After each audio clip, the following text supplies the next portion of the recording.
আসসালামু আলাইকুম ওয়া রাহমাতুল্লাহি ওয়া বারাকাতুহু। মহান আল্লাহ সুবহানাহু ওয়া তাআলা কোরআনে কারীমের মধ্যে ইরশাদ করছেন, বিসমিল্লাহির রহমানির রহিম, ইন্নাল মুবাযযিরিনা কানু ইখওয়ানাশ শায়াতিন। অবশ্যই অপচয়কারী শয়তানের ভাই।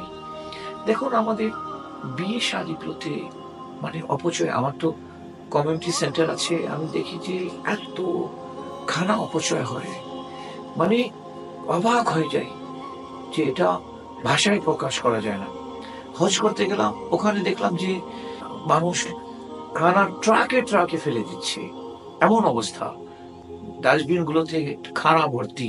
তো আমাদেরকে মনে রাখতে হবে যে আল্লাহ সুবহানাহু ওয়া তাআলা কিন্তু অপচয়কারীদেরকে শয়তানের ভাই বলেছে। আমাদের নাম শয়তানের ভাইয়ের লিস্টে যেন না যায়। এই জন্য করণীয় কি আমাদের করণীয় হবে যে যতদূর প্রয়োজন অতটুকুই আমরা ব্যয় করব। অতিরিক্ত ব্যয় করা, অপচয় করা, মনে করেন যে আপনাকে 1.5 কেজি গোস্ত লাগছে, আপনি পুরো একটা দুব্বা জবা করে দিলেন, 1.5 কেজি নিলেন, বাকিটা ফেলে দিলেন। এটা অপচয়। ফেলে না দিয়ে কোনো গরিবের বাসায় পৌঁছে দেন, কোনো মিসকিনের বাসায় পৌঁছে দেন। বলবেন যে হুজুর, এ তো আমরা সৌদিতে থাকি, এখানে গরিব কোথায় পাবো, মিসকিন পাবো কোথায়? কেন? ক্লিনার যারা আছে এরা তো সব গরিব মিসকিন।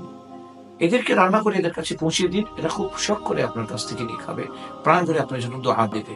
আল্লাহ সুবহানাহু ওয়া তাআলা আমাদেরকে বুঝার তৌফিক দান করেন। আমিন। আসসালামু আলাইকুম ওয়া রাহমাতুল্লাহি ওয়া বারাকাতুহু।